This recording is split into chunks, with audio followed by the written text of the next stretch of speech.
Shalom Bapak Ibu dan semua saudara-saudaraku yang saya kasihi dalam nama Tuhan Yesus. Bertemu kembali dengan saya, Pendeta Antoni Tarigan. Firman Tuhan yang kita mau renungkan hari ini, saya ambil dari kitab Kisah Para Rasul, pasal pertama, ayat yang ke-8. Kitab Kisah Para Rasul, pasal pertama, ayat ke-8. Demikianlah firman Tuhan. Tetapi kamu akan menerima kuasa kalau Roh Kudus turun ke atas kamu, dan kamu akan menjadi saksiku di Yerusalem dan di seluruh Yudea dan Samaria dan sampai ke ujung bumi. Sejauh inilah pembacaan firman Tuhan.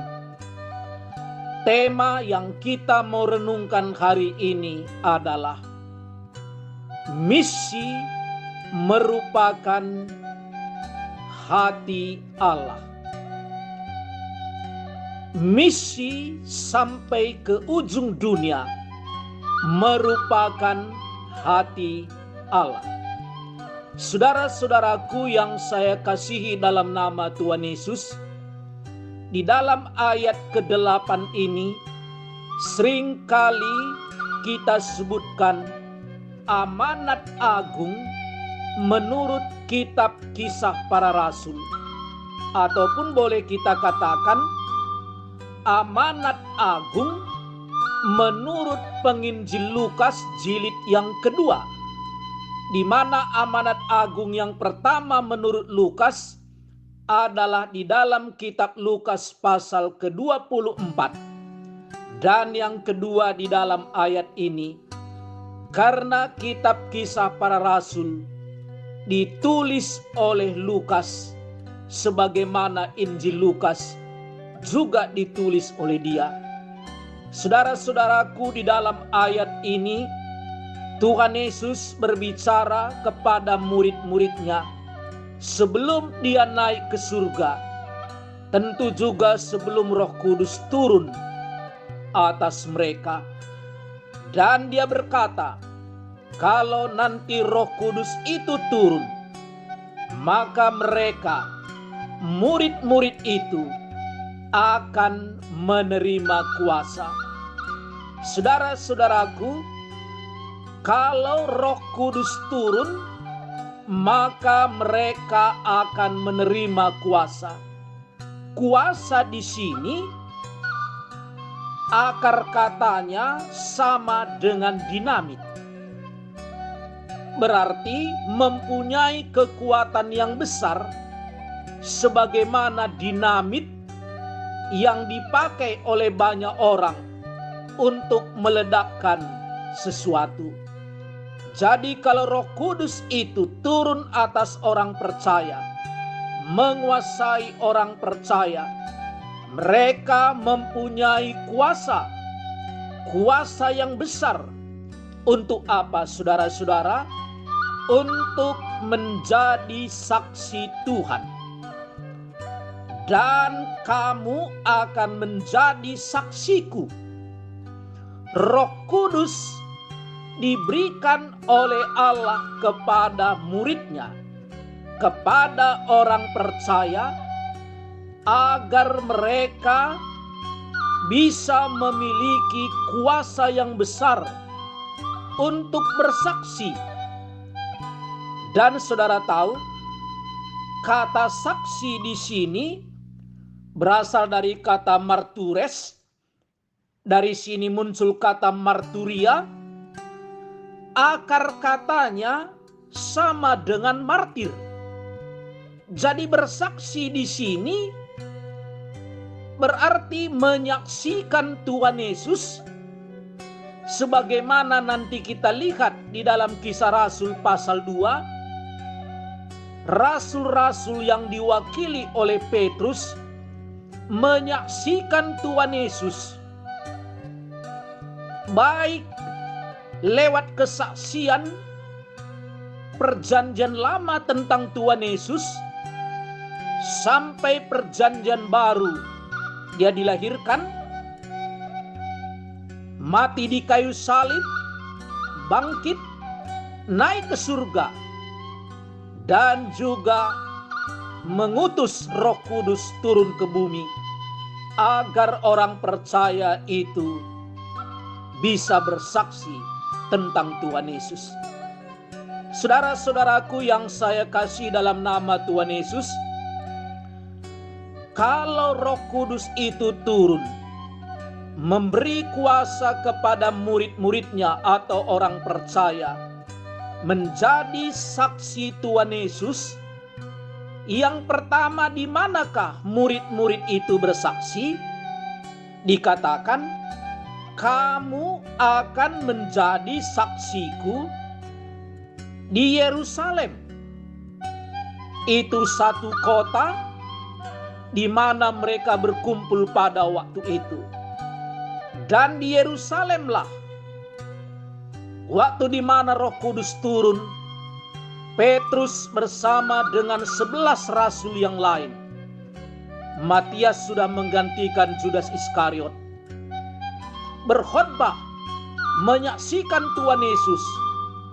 Dan memang benar Roh Kudus memberikan kuasa kepada Petrus dan rasul-rasul yang lain. Di dalam dia menyampaikan Injil.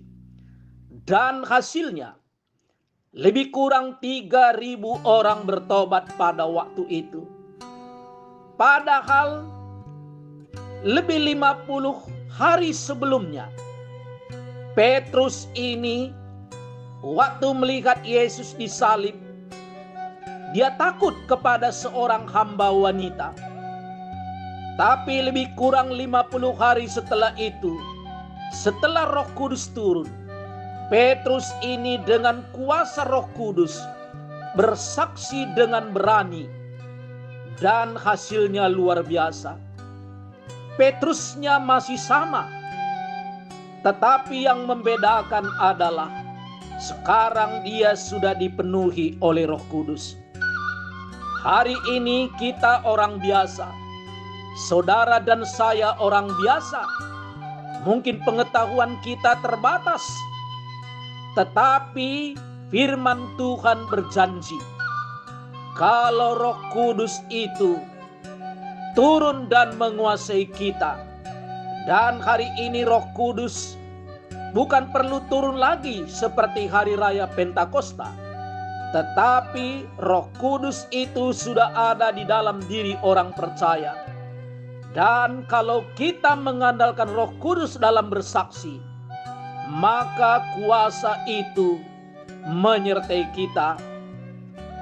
Dan lokasi di mana kita bersaksi yang pertama adalah Yerusalem. Kota kita di mana kita tinggal saat ini. Disitulah kita bersaksi. Disitulah kita mengandalkan Roh Kudus untuk menyaksikan Injil. Tetapi pertanyaannya, saudara-saudara, apakah kota kita saja yang harus kita injili? Apakah di kota kita saja kita menyaksikan Injil? Tentu tidak. Dan yang kedua, di mana kita mengabarkan Injil adalah di seluruh Yudea. Bukan selesai dulu di kota kita, baru kita pergi ke Yudea. Yudea itu satu daerah di mana kebudayaannya masih sama, bahasanya masih sama. Dan yang ketiga adalah Samaria. Samaria ini kebudayaannya sudah campur. Dan orang Yahudi menganggap orang Samaria ini adalah setengah kafir. Tetapi itu juga adalah tempat di mana Allah inginkan kita bersaksi di situ. Dan yang keempat, dan sampai ke ujung bumi ataupun ke bangsa-bangsa. Saudara-saudara, kalau kita teliti membaca ayat ini, dan kamu akan menjadi saksiku di Yerusalem, dan dipakai kata dan, bukan di Yerusalem sesudah itu, bukan, dipakai kata dan, Yudea dan Samaria, dan sampai ke ujung bumi. Jadi hati Allah hari ini, kita sebagai orang percaya, gereja harus bersaksi di keempat tempat ini. Bukan hanya di kotanya, bukan hanya di satu kebudayaannya, bukan saja di Samaria, tapi sampai ke ujung bumi lah. Gereja itu harus mengabarkan Injil atau menyaksikan Tuhan Yesus. Keempat tempat inilah hati Allah. Keempat tempat inilah keinginan Allah agar gereja atau orang percaya bisa melayaninya. Dan hari ini mari kita renungkan, pikirkan, apakah orang percaya hari ini sudah melaksanakan keinginan hati Allah itu, bahwa empat tempat inilah kita layani? Jangan-jangan kita sibuk hanya melayani kota kita saja, atau mungkin yang satu kebudayaan saja dengan kita.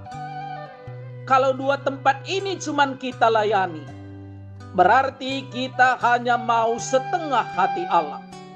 Padahal Tuhan ingin agar keempat lokasi atau tempat ini kita layani.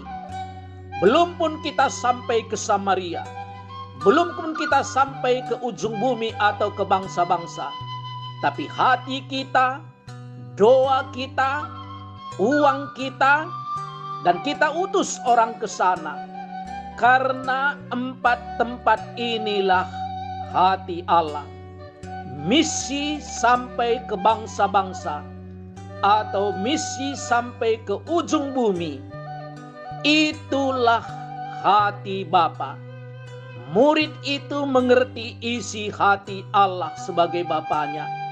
Murid itu melaksanakan apa isi hati Allah.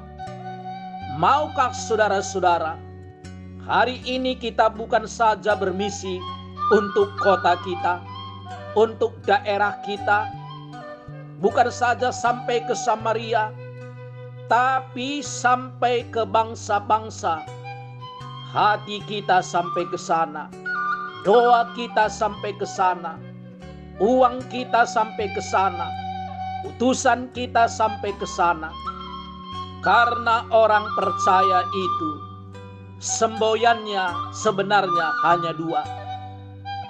Saya sebagai utusan atau saya sebagai pengutus. Saya ulangi, saya sebagai utusan atau saya sebagai pengutus. Maukah saudara dipakai Tuhan sebagai utusan? Dan kalau bukan saudara yang dipakai oleh Tuhan sebagai utusan, berarti kita sebagai pengutus. Terpujilah Tuhan. Kiranya firman Tuhan ini bisa menjadi berkat bagi kita semua. Amin. Mari kita berdoa. Bapa kami yang ada di surga, kami mengucap syukur kepadamu Tuhan. Kalau kami sudah mendengar firman-Mu ini, kiranya Engkau memberkati untuk semua kami yang mendengarkannya. Dalam nama Tuhan Yesus kami berdoa. Amin.